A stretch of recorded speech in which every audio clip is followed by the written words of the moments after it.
Component है हमारे हमारे वस्तु और सेवाएं। तो इससे पहले सबसे पहले हम समझेंगे वस्तु, गुड्स किसे कहते हैं। जैसे मान लिया हम किसी शॉप पे गए, शॉप पे जाने के बाद हमने कोई प्रोडक्ट, ऐसा कोई फिजिकल प्रोडक्ट मांगा, ठीक है, उसके बदले में हमने क्या दिया, उसे मनी दी, मतलब पैसा दिया। पैसा देने के बाद उसने तुरंत हमें उसके रिटर्न में एक प्रोडक्ट थमा दिया हाथ में, ठीक है, हम उसे लेके आ गए। इसका मतलब क्या हुआ, हमने उसे मनी दी, मनी के बदले में क्या दे दिया उसने, हमें कोई पर्टिकुलर फिजिकल प्रोडक्ट जिसे हम छू के देख सकते हैं, टच करके देख सकते हैं, वो मिला। जैसे हम स्टेशनरी की शॉप पे जा सकते हैं, ठीक है, या कोई भी ऐसी शॉप, खिलौना खरीदने जा सकते हैं कोई, ठीक है। तो ये क्या है, ये सब क्या है हमारे, ये है सामान। तो हजारों टाइप के, लाखों टाइप के सामान क्या करे जाते हैं, उत्पादित, मतलब कि प्रोड्यूस किए जाते हैं इंडिया के अंदर। तो वो सारे क्या है, वो सारी चीजें, उनका जो उत्पादन है, जो उत्पादन के अंदर भी क्या होगा, कुछ गुड्स क्या होंगी, कुछ गुड्स होंगी हमारी नॉर्मल रॉ मटेरियल में, फिर रॉ मटेरियल कन्वर्ट हो जाएगा कन्वर्ट हमारा सेमी फिनिश्ड, ठीक है। उसके बाद लास्ट आएगा हमारा फिनिश्ड। तो फिनिश गुड्स को हम उसके अंदर काउंट करेंगे, वो देखेंगे हम क्या होती है फिनिश गुड्स, ठीक है। वो हमारा कौन सा टॉपिक हो जाएगा इसके अंदर, जो चौथा कंपोनेंट है हमारा जीडीपी का, वो है, वो हम तब समझा देंगे, ठीक है। यदि बात करें इसके अंदर हम जो गुड्स हैं, तो हमने गुड्स देख लिया, जैसे हम इसके अंदर देख सकते हैं, जैसे कि मान लिया हम यहां से, ये जो यहां पे मेंशन है, ये कुकर, ये शॉप पे गए हम, ठीक है, तो ये कुकर लिया हमने किसी शॉप पे जाके, तो ये क्या है, ये गुड्स है। हमने उसे क्या दी, मनी प्रोवाइड की, उस मनी के बदले में उसने मुझे कोई सामान दे दिया, ठीक है।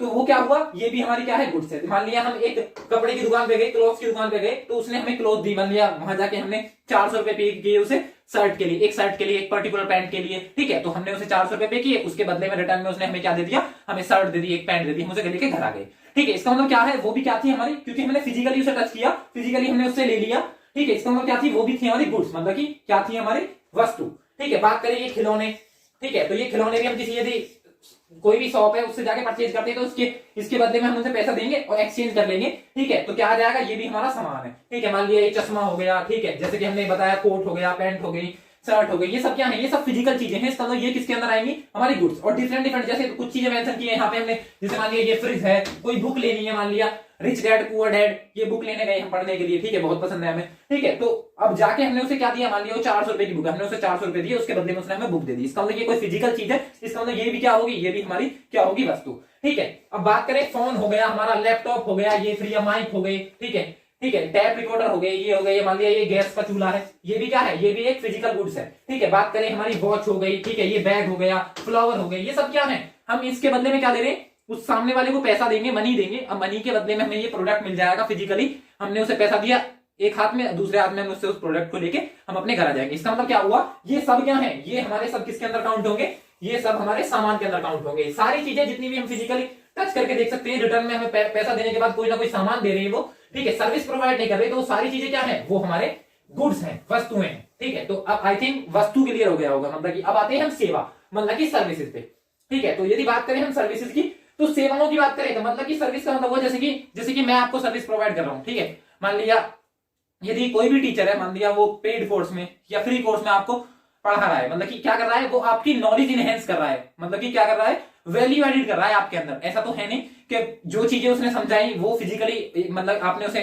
मनी प्रोवाइड दी, मान लिया 400 रुपए का कोई कोर्स है, आपने उसे 400 रुपए दिए, 400 रुपए के बदले में उसने कोई चीज ऐसी, मतलब खुद को पहुंचा दिया आपके घर, ऐसा तो कुछ है ही नहीं, ठीक है। बस उसने सर्विस प्रोवाइड कर दी, और एक माध्यम था, मीडियम था हमारा यूट्यूब, उसके थ्रू आपको सर्विस प्रोवाइड कर दी, इन हैंड आपको कुछ नहीं मिला। जैसे बात करें हम डॉक्टर की, ठीक है, तो डॉक्टर भी क्या करते हैं, डॉक्टर इन हैंड हमें कुछ नहीं देते, लेकिन हमें एक सर्विस प्रोवाइड करते हैं। जैसे मान लिया हम कॉलेज की बात करें, कॉलेज सिंपल, बहुत बेसिक सा एग्जांपल हम कॉलेज का लेते हैं। इसके अंदर क्या हुआ, हमने 10th किया या 12th किया, 12th के बाद हम एकेडमिक, अपनी जो एकेडमिक क्वालिफिकेशन है उसके लिए कहां जाते हैं, हम जाते हैं कॉलेज के अंदर। तो क्या हुआ, जब हम 12th के बाद कॉलेज में गए, ठीक है, तो कॉलेज में जाने के बाद क्या हुआ, हम 12th करी थी हमने, उसके बाद 4 साल बाद हम वहां से बीटेक करके या फिर इंजीनियर बन के निकले या डॉक्टर बन के निकले। इसका मतलब ये तो हुआ नहीं कि एक पर्टिकुलर मशीन थी, ठीक है, उस मशीन के अंदर डाला उस आदमी को और निकाल दिया दूसरी तरफ, तो फिनिश प्रोडक्ट बन के तैयार हो गया। मतलब यहाँ थे आप एक 12th पास, मतलब कि 10+2, और यहाँ आ गए आप इंजीनियर। ऐसा तो कुछ हुआ नहीं, किसी मशीन के अंदर तो प्रोडक्शन हुआ नहीं, ठीक है। तो ये मतलब मैन्युफैक्चरिंग नहीं हुई, प्रोडक्शन कह सकते हो, क्योंकि इंजीनियर क्या होते हैं, हमारे प्रोड्यूस होते हैं। तो ये जब प्रोडक्शन और मैन्युफैक्चरिंग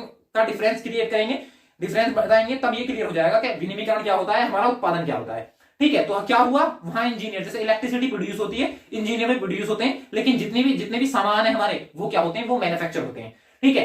तो ये हो गया हमारा इसका मतलब क्या हुआ, वहां पे उनकी जो वैल्यू थी, मतलब कि जो उनकी क्वालिटी थी, वो इनहेंस कर दी, बस इनहेंस करके उन्हें सर्विस प्रोवाइड की, ठीक है। सर्विस प्रोवाइड करने के बाद उस बंदे को क्या बना दिया, इंजीनियर बना दिया। तो ये भी क्या है, जो हमारा कॉलेज स्कूल हैं, ये भी एक संस्थाएं हैं जो क्या प्रोवाइड करती है, सर्विस। ठीक है, जितने भी ऑनलाइन ऑनलाइन जितनी भी चीजें आप यहाँ के यूट्यूब से, हैंगआउट से, फेसबुक से, व्हाट्सएप से, ये जितनी भी चीजें सीखते हैं वो सब क्या है, हमारी सर्विसेज है। मतलब कि कोई ना कोई सेवा प्रोवाइड करें। जब हमें फिजिकली इन हैंड कुछ नहीं मिलता, ठीक है, पैसा देने के बाद इन हैंड कुछ नहीं मिलता, कोई ना कोई सेवा प्रोवाइड की जाती है, सर्विस प्रोवाइड की जाती है, तो उन्हें बोलते हैं हम सेवा।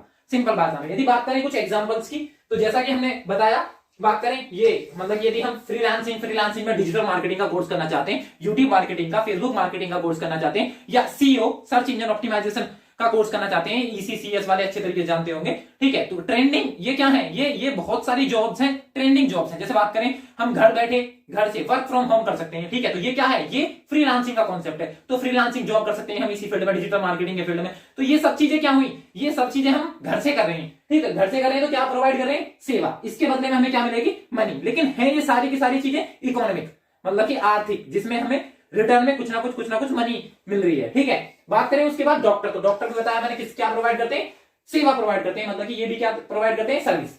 ठीक है, उसके बाद देख लिया ये एकेडमिक जितने भी कॉलेज वगैरह है वो सब हो गए। और यदि सर्विस सेक्टर की बात करें तो 80% कॉन्ट्रीब्यूशन है सर्विस सेक्टर का, कहां पे, यूएसए में। इसी वजह से तो वो क्या है, हमारी विकसित अर्थव्यवस्था। वैसे तो अर्थव्यवस्था को क्लासिफाई करने के बहुत सारे तरीके हैं। जैसे हम कभी कभी ह्यूमन डेवलपमेंट इंडेक्स जो हमारी एचडीआई है उसके अकॉर्डिंग देखते हैं कौन सी कंट्री अल्पविकसित है, कौन सी विकासशील है और कौन सी हमारी विकसित है। फिर दूसरा तरीका हमारा हो जाता है कभी कभी जो अभी नया इन्वेंट हुआ है, ठीक है, तो उसके अकॉर्डिंग हम क्या देखते हैं, जैसे कि लो इनकम कंट्री, फिर लो मिडिल इनकम, फिर हाई मिडिल इनकम, ठीक है, फिर उसके बाद हाई इनकम। ठीक है, तो हाई इनकम कंट्री के अंदर आती है हमारी यूएसए। ठीक है, तो वो क्या होगा, वो सारी चीजें हम देख लेंगे। जैसे मान लिया ये सब सर्विस सेक्टर है, जितनी भी बड़ी आज जितने भी टॉप पे, मान लिया सबसे अमीर बात करें एलॉन मस्क की, तो वो भी क्या है, वो टेस्ला के संस्थापक है। ठीक है, तो इसका मतलब क्या हुआ, वो तो हो गए ऑटोमोबाइल के सेक्टर में। लेकिन बात करें जो टॉप पे है, जैसे हमारा जेफ बेजोस है, तो वो क्या करते हैं, उनका काम क्या है, वो अमेजन के संस्थापक है। ठीक है, यदि बात करें हम इसी के अंदर बिल गेट्स की, ठीक है, तो एप्पल हो गई, माइक्रोसॉफ्ट हो गई, ये सारी क्या है, ये हमें मैक्सिमम टाइम क्या प्रोवाइड करती है, सर्विस प्रोवाइड करती है। ठीक है, जब भी सबसे ज्यादा कंट्रीब्यूशन जीडीपी में, जो यूएसए की जीडीपी है उसमें 80% कंट्रीब्यूशन है सर्विस सेक्टर का, जैसा कि हमारे यहाँ पे 54% कंट्रीब्यूशन है सर्विस सेक्टर में। ठीक है, यदि बात करें सर्विस, जैसे कि हमें व्हाट्सएप भी क्या प्रोवाइड करता है, सर्विस इन हैंड। तो वो जैसे मान लिया हमने काइली जेनर को देखा, ठीक है, देखने के बाद ऐसा तो है नहीं वो मतलब हमारे घर आ जाएंगी। ठीक है, या कोई भी किसी की भी बात करें, हम किसी का भी एग्जांपल लेते हैं, जैसा रोनाल्डो सबसे ज्यादा क्या है, उनके सबसे ज्यादा फॉलोअर है इंस्टा पे। ठीक है, तो इंस्टा पे यदि हमने उसकी वीडियो देखी, ऐसा तो होगा नहीं, तो आपने उसकी वीडियो देखी है, आपने एक व्यू दिया है, एक लाइक दिए, तो रोनाल्डो को तुम्हारे पास भेज देंगे 2 मिनट के लिए मिलने के लिए, तो ऐसा तो कुछ होना नहीं है। ठीक है, इसका मतलब क्या हुआ, वो बस सर्विस प्रोवाइड कर रहे हैं हमें। ठीक है, हमने कुछ देख लिया, उसके लिए हमने उसे फॉलो कर दिया, लाइक कर दिया। ठीक है, तो ये क्या हुआ, ये भी सर्विस है। बात करें फेसबुक की, ट्विटर की, ठीक है, यूट्यूब भी हमें सर्विस प्रोवाइड करता है। ठीक है, वो कुछ भी सीख सकते हैं हम यूट्यूब से, वो चाहे हमारे नॉलेज को एनहेंस करने के लिए, या फिर मान लिया कोई चीज, किसी को खाना मतलब कुकिंग बहुत पसंद है, खाना बनाना सीख सकते हैं, तो वो सब क्या है, वो सब हमारा यूट्यूब भी क्या प्रोवाइड कर रहा है, सर्विस, सेवा। जैसे व्हाट्सएप हो गया, ठीक है, तो सेवा एक बहुत, मान लिया एक यूपी स्टेट में, दूसरा हमारा मान लिया महाराष्ट्र स्टेट में, तो एक स्टेट से दूसरे स्टेट में हम बात कर पा रहे हैं। ठीक है, फोन, ये भी क्या है, ये भी हमें सर्विस प्रोवाइड कर रहे हैं। ठीक है, यदि बात करें हम व्हाट्सएप से मैसेज एक स्थान से दूसरे स्थान में हम व्हाट्सएप के थ्रू, चैटिंग के थ्रू बात कर पा रहे हैं, तो ये भी क्या है, हमारी सर्विस है। लिंक्डइन की बात करें, यहाँ पे हम जॉब सर्च कर सकते हैं। ठीक है, या अपनी प्रोफाइल बना सकते हैं। ठीक है, अपना सीवी करिकुलम विटा इस पे अपलोड कर सकते हैं, तो ये भी क्या है, ये भी हमें सर्विस प्रोवाइड कर रही है लिंक्डइन। तो ये क्या है, ये सब सर्विसेज है, इन हैंड में कुछ नहीं दे रही। ठीक है, फिर बात करें जैसे कि पुलिस की सर्विस हो गई, या फिर जो हमारे ट्रैफिक सिग्नल पे खड़े होते हैं उनकी सर्विस हो गई, ये सब क्या प्रोवाइड कर रहे हैं, सेवा प्रोवाइड कर रहे हैं। ठीक है, तो ये क्या थे, ये सारी हमने देखा पहले, इससे पहले देखा हमने गुड्स किसे बोलते हैं, सामान किसे बोलते हैं, उसके बाद देखा हमने सर्विस किसे बोलते हैं, सेवा। ठीक है, तो ये हमारा जो पहला कंपोनेंट था जीडीपी के अंदर, ठीक है, गुड्स एंड सर्विसेज, ये हमारा क्लियर हुआ। ठीक है, उसके बाद हम देखेंगे तीसरा कंपोनेंट। तो तीसरा कंपोनेंट, जैसा कि इसके अंदर क्या था हमारा, वो था हमारा वर्ष। एक वर्ष के अंदर भारत की राजनीतिक सीमा के अंदर जितना भी हमारा प्रोडक्शन हुआ है वो क्या कहलाता है, वो हमारा जीडीपी कहलाता है। ठीक है, ये चीज हमने देखी थी। ठीक है, अब आते हैं हम इसके अंदर, जैसे कि फिनिश, जैसे 1 ईयर तो आपको पता ही है, 1 ईयर का मतलब क्या हुआ, 1 साल, मतलब कि 52 महीने और 1 दिन। ठीक है, यदि लीप ईयर है तो 52 महीने 2 दिन एक्स्ट्रा। ठीक है, तो यदि बात करें नॉर्मल ईयर है तो 365 दिन। ठीक है, यदि ऑर्डिनरी वो लीप ईयर है, मतलब कि लीप वर्ष है, तो उसके अंदर कितने, 366 दिन हो जाएंगे। तो वो तो क्लियर है, तीसरा कंपोनेंट। बात करें चौथे और लास्ट कंपोनेंट की जीडीपी के अंदर, जिसे हम बहुत ज्यादा वैल्यू देते हैं, वो है हमारा फिनिश गुड्स। ठीक है, फिनिश गुड्स का मतलब क्या हुआ, ठीक है, मतलब कि जो हमारा अंतिम उत्पाद है। ठीक है, अंतिम उत्पाद की बात करें, जैसे मान लिया कुछ बेसिक बेसिक एग्जांपल लेते हैं, जैसे हम बात करते हैं, हम इसके अंदर फोन की बात करते हैं। तो मान लिया हमें फोन खरीदना है एक, मान लिया रियलमी का। ठीक है, हम फोन खरीदने गए, लेकिन हमारे पास पहले से एक मान लिया ओप्पो का फोन है। ठीक है, तो उसकी बैटरी नहीं है। ठीक है, उसकी बैटरी नहीं है, लेकिन हमें उसी साइज की बैटरी चाहिए, जो कि हमें बाद में पता चला कि रियलमी के एक ये वाला फोन है। ठीक है, इसकी बैटरी इसमें लग जाएगी। तो हम उसके पास जाएंगे, जाके बोलेंगे शॉप पे जाके कि एक काम करो, ये फोन का प्राइस क्या है, 10,000 रुपए। ठीक है, तो एक काम करो, इसकी बैटरी दे दो। ठीक है, अब ये बता दो कि इस बैटरी का अलग से प्राइस कितना है। ठीक है, क्योंकि वो फोन बेचना आया है वहां पे। ठीक है, बैटरी बेचने का काम नहीं है उसका, वो तो पूरा प्रोडक्ट जो फिनिश प्रोडक्ट है वो बेचेगा। ठीक है, इसका मतलब क्या हुआ, वो अलग से आपको बैटरी नहीं देगा। ठीक है, जैसे मान लिया इससे भी बेसिक एग्जांपल लेते हैं, जैसे घर की बात करें। ठीक है, आपको एक फ्लैट खरीदना है। ठीक है, आप फ्लैट खरीदने गए, उसके अंदर सब कुछ है, मतलब कि जितने भी हमारी नेसेसरी थिंग्स हैं वो उसके अंदर सब कुछ है। वो बात करें एसी की बात करें, फ्रिज की बात करें, कूलर की बात करें, पंखे की बात करें। ठीक है, बेड हो गया, अलमारी हो गया, सब कुछ है उसके अंदर। ठीक है, लेकिन आपको ये सब कुछ नहीं चाहिए, आपको बस एक जगह चाहिए। ठीक है, या फिर उसका प्राइस उसने बहुत ज्यादा हाई बताया कि इतने में मिलेगा आपको। ठीक है, लेकिन आपको वो कम में चाहिए, तो आप उनसे ये थोड़ी बोलोगे जाने के बाद, मान लिया जो फिजिकल चीजें हैं, जैसे मान लिया फ्रिज निकाल लो। ठीक है, वहां से एसी निकाल लो, इतना तो हो सकता है, लेकिन आप बहुत ही ज्यादा डिवेल्युएट कर दो उसे। ठीक है, बहुत ज्यादा कम प्राइस कर दो, ऐसा तो वो करेगा नहीं कि आप उससे जाके ये बोल दो कि एक काम कर, इसमें से जितनी भी जो इसके अंदर ईंट, बदरपुर, सीमेंट वो लगा था उसे निकाल ले, बस हमें जमीन चाहिए। क्योंकि वो फ्लैट बनाया उसने उसी पर्पज से बनाया कि मुझे बेचना भी पूरा फ्लैट ही है। ठीक है, तो वो अलग से नहीं, ऐसा नहीं करेगा कि उसके टाइम पे आप उससे जाके बोलोगे कि जितने भी तुमने अननेसेसरी थिंग लगाई है, मुझे तो बस खाली जमीन चाहिए। एक काम कर, तो ये ईंट वगैरह जितनी भी है, ईंट, बदरपुर, सीमेंट, जो भी तेने पुताई पेंटिंग वगैरह करी है, उस सबको निकाल दे इससे। ठीक है, बस मुझे लैंड प्रोवाइड कर दे। तो ऐसा तो कुछ होना नहीं, क्योंकि हम बात किसकी करते हैं, जब बात कर रहे हैं फ्लैट की, तो फ्लैट का मतलब ये हुआ कि लैंड भी उसमें इंक्लूड है, ईंट, बदरपुर, जो भी जिससे भी उसकी दीवार, वॉल्स तैयार हुई है, रूम्स तैयार हुए, रूम्स बनने के बाद वो पूरी बिल्डिंग तैयार हुई है। इसका मतलब पूरी की पूरी बिल्डिंग, मतलब कि जो पूरा फ्लैट है उसे परचेज करने जा रहे हैं। उसके अंदर यदि हो सकता है वो ऐसा तो हो सकता है कि उसके अंदर फ्रिज रखा है, उसके अंदर वॉशिंग मशीन रखी है, तो वो आपके काम की नहीं है, तो वो उन्हें निकाल सकता है। ठीक है, लेकिन जो चीज बन चुकी, जो चीज लग चुकी, उसे थोड़ी निकालेगा। इसका मतलब आपको सबका एक साथ पे करना पड़ेगा। ठीक है, इससे भी सिंपल एग्जांपल से पूछते हैं, जैसे मान लिया हम एक शॉप पे गए। ठीक है, शॉप पे जाने के बाद हमने क्या किया, हम मान लिया एक शॉप थी पिज्जा। ठीक है, वहां जाके हमने पिज्जा हट्स में जाके एक पिज्जा परचेज किया। उसके बाद हमको लगा कि इसका प्राइस थोड़ा ज्यादा है। ठीक है, 120 रुपए का बोल रहा है, 120 का तो इसमें कुछ नहीं है। एक काम करो, इसके अंदर से प्याज निकाल लो। ठीक है, जो सॉस डाली है इसे निकाल लो। ठीक है, इसके अंदर जो आपने मसाले डाले हैं वो निकाल लो। ठीक है, तो उसके बाद बस केक वाला पोर्शन, या जिससे भी वो जो भी इंग्रेडिएंट है उसके अंदर, इन सब चीजों को निकालने के बाद बस हमें तो वो चाहिए, इसके 20 रुपए ले लो। ऐसा तो कुछ करेगा नहीं, क्योंकि वो बेचना क्या है, उसे बेचना क्या है, उसे फिनिश गुड्स बेचनी है, मतलब कि जो फाइनल प्रोडक्ट हमारा बनके तैयार हुआ वो बेचना है। ठीक है, तो जो फिनिश उत्पाद है वो समझ में आया। जैसे मान लिया यहाँ पे हमने एक एग्जांपल लिया लड्डू का, मान लिया बेसन का लड्डू है। ठीक है, किसी को एलर्जी है बेसन से। ठीक है, तो वो जाके बेसन के लड्डू खाने का मन कर रहा है उसका, लेकिन बेसन के लड्डू नहीं खाने, लड्डू खाने हैं, उसके पास बेसन के लड्डू ही है। तो ऐसा तो वो बोलेगा नहीं, एक काम करो, इसमें से बेसन निकाल लो, उसके बाद जो भी इसके अंदर मिठास जो भी आपने पानी वानी डाला था, ठीक है, वो रहने दो, मैं उसे खा लूंगा। ऐसा तो होगा नहीं, अब साथ के साथ निकालेगा नहीं। ठीक है, जैसे मान लिया आप कहीं पे एक ब्रेड लिया आपने, ब्रेड के अंदर क्या लगता है, ब्रेड लगता है, ब्रेड के अंदर क्या लगता है, पिट्ठी लगती है। ठीक है, तो पिट्ठी के अंदर भी क्या होगा, आलू होंगे, मसाला होगा। ठीक है, आप उससे जाके बोलो कि यार 12 रुपए का तो बहुत महंगा है।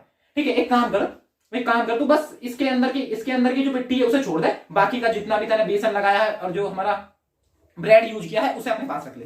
ठीक है, तो थपेड़े लगा के भगा और देगा।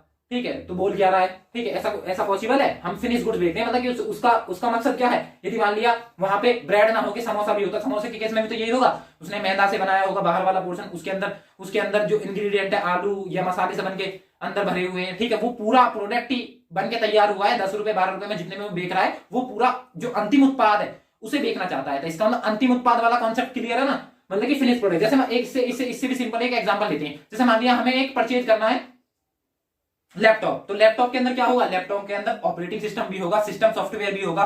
ठीक है, उसके अंदर कुछ एप्स भी होंगे। ठीक है, मान लिया जो उसके अंदर कोर है, कोर इंटेल का होगा। ठीक है, मान लिया उसके अंदर सॉफ्टवेयर डले हुए हैं वो मान लिया माइक्रोसॉफ्ट के हैं। ठीक है, बहुत सारी चीजें हैं, मतलब कि इनपुट आउटपुट बहुत सारी डिवाइस होती है कंप्यूटर के अंदर, वो सारी चीजें हम जाके बोले मुझे तो कुछ चाहिए नहीं, मुझे तो बस लैपटॉप चाहिए। ठीक है, तो लैपटॉप चाहिए तो बस इसके अंदर के जितने भी इंटेल का प्रोसीजर उसे निकाल लो, सिस्टम सॉफ्टवेयर निकाल लो, ऑपरेटिंग सॉफ्टवेयर निकाल लो, उसके बाद जो बचे उसे मुझे दे दो। ऐसा तो करेगा नहीं वो, उसे तो पूरा प्रोडक्ट बेचना है, इसका मतलब उसे फिनिश्ड गुड्स मतलब जो उसका फाइनल उत्पाद है वो बेचना है। ठीक है, तो जो ये अब आई थिंक मुझे लग रहा है कि ये जो फिनिश गुड्स मतलब कि जो हमारा अंतिम उत्पाद है, ये वाला कॉन्सेप्ट आपके क्लियर हो गया होगा। ठीक है, अब आगे बढ़ते हैं। आगे बात करें राजनीतिक सीमा। तो जैसा कि मैंने आपको बताया, राजनीतिक सीमा का मतलब है कि जैसे मान लिया भौगोलिक सीमा। भौगोलिक सीमा तो आप देख सकते हो, ये जो हमारा पूरा जो स्ट्रक्चर है, ठीक है, जो क्षेत्रफल है, ठीक है, इसके अंदर जो भी हमारा उत्पादन हो रहा है, प्रोडक्शन हो रहा है, तो वो क्या है, वो हमारा किसके अंदर आ जाएगा, टोटल उत्पादन जो भी हो रहा है हमारी कंट्री के द्वारा, वो किसके अंदर आ जाएगा, हमारे जीडीपी के अंदर हो जाएगा। लेकिन हमने यहां पे मेंशन किया है कि राजनीतिक सीमा। राजनीतिक सीमा का मतलब ये हुआ कि जैसा मान लिया यहां की बात करें हम, यहाँ पे क्या होगा, यहाँ पे मान लिया हम खुदाई किसी चीज की माइनिंग कर रहे हैं, ठीक है, मान लिया यहाँ पे हमें पेट्रोलियम मिल गया, क्योंकि ये अपतटीय क्षेत्र है, ठीक है, मुंबई हाई के पास की जगह है, तो यहाँ पे मान लिया पेट्रोल मिल गया या नेचुरल गैस मिल गया, तो हम उसका एक्सट्रीजन कर रहे हैं। इसका मतलब ये भी क्या है, ये भी हमारी ही टेरिटरी के अंदर, राजनीतिक सीमा के अंदर है। मान लिया हमारे देश से ही कोई जहाज गया पानी का, ठीक है, वो किसी अदर कंट्री में जा रही है, लेकिन उसकी जो जितनी भी इनकम है वो किसके अंदर काउंट होगी, भारत के अंदर ही काउंट होगी, क्योंकि जहाज कहाँ का है, भारत का। तो ये राजनीतिक सीमा चाहिए किसी भी कंट्री में हो। ठीक है, बात करें ऐसी एरोप्लेन, तो एरोप्लेन उड़ के मान लिया यूएसए जा रहा है, ठीक है, भारत से जा रहा है यूएसए, ठीक है, इसका मतलब क्या हुआ, वो यूएसए में, इसका मतलब ये नहीं हुआ कि जीडीपी उसकी यूएसए में काउंट होगी, उसकी जीडीपी जितना भी उससे रेवेन्यू हमारा जनरेट होगा वो सारा किसमें काउंट होगा, वो भी हमारे भारत की जीडीपी में। इसका मतलब ये जो पोर्शन दिया हुआ है ये तो है हमारी भौगोलिक सीमा। ठीक है, और राजनीतिक सीमा का मतलब ये हुआ कि वो चाहे कहीं भी हो। जैसे बात करें हम सिंपल सा एग्जांपल लेते हैं, उच्चायुक्त या फिर एम्बेसडर। ठीक है, एम्बेसडर थोड़ा सा सिंपल हल्का सा डिफरेंस है इसमें। जैसे बात करें, ठीक है, दो चीज होती है, एक तो होता है हाई कमिश्नर,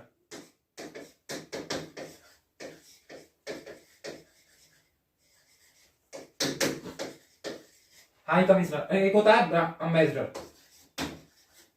ठीक है, एम्बेसडर, ठीक है, अरे हाई कमिश्नर मतलब कि इसे क्या बोलते हैं, उच्चायुक्त। ठीक है, और ये क्या होता है हमारा राजदूत।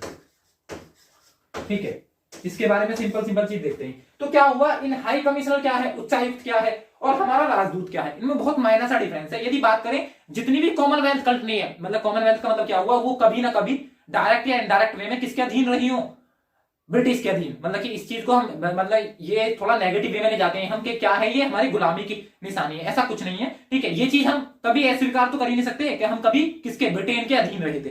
ठीक है, तो ये क्या हुआ, जो कॉमनवेल्थ के अंदर है वो सारे क्या कहलाएंगे, हमारे हाई कमिश्नर, उच्चायुक्त, जो कभी ना कभी किसके गुलाम रहे हो, हमारे ब्रिटेन के। ठीक है, इसमें कुछ एक्सेप्शन भी है। जैसे बात करें हम यूएसए, तो यूएसए की बात करें हम, अमेरिका की, तो अमेरिका वैसे तो ब्रिटेन का गुलाम रहा है, लेकिन ये इसका पार्ट नहीं है, किसका, हमारा कॉमनवेल्थ का। ठीक है, तो कॉमनवेल्थ का पार्ट नहीं है ये। ठीक है, तो कॉमनवेल्थ के अंदर वैसे कंट्री कितनी है, हमारी 54 कंट्री है। कितनी कंट्री, 54। तो 54 कंट्रीज है कॉमनवेल्थ की। ठीक है, उसके अंदर क्या होगा, उसके अंदर यूएसए कभी कॉमनवेल्थ का पार्ट नहीं है, लेकिन वो गुलाम रहा है। ऐसे यदि बात करें हम सूडान की, ठीक है, सूडान एक कंट्री है। ठीक है, अभी इसमें से ये दो हो गई है, उत्तरी सूडान और दक्षिणी सूडान। ठीक है, सबसे नवीनतम देश भी दक्षिणी सूडान है। बात करें सूडान की, तो सूडान क्या था, सूडान कभी भी हमारा ब्रिटेन का गुलाम नहीं रहा, लेकिन ये इसका सदस्य है। ठीक है, किसका, हमारा जो कॉमनवेल्थ है, ठीक है, इस कॉमनवेल्थ का सदस्य है। ठीक है, और इसमें एक चीज और देखते हैं, फिर ब्रांड एम्बेसडर, ये वाला पोर्शन हमारा बिल्कुल क्लियर हो जाएगा।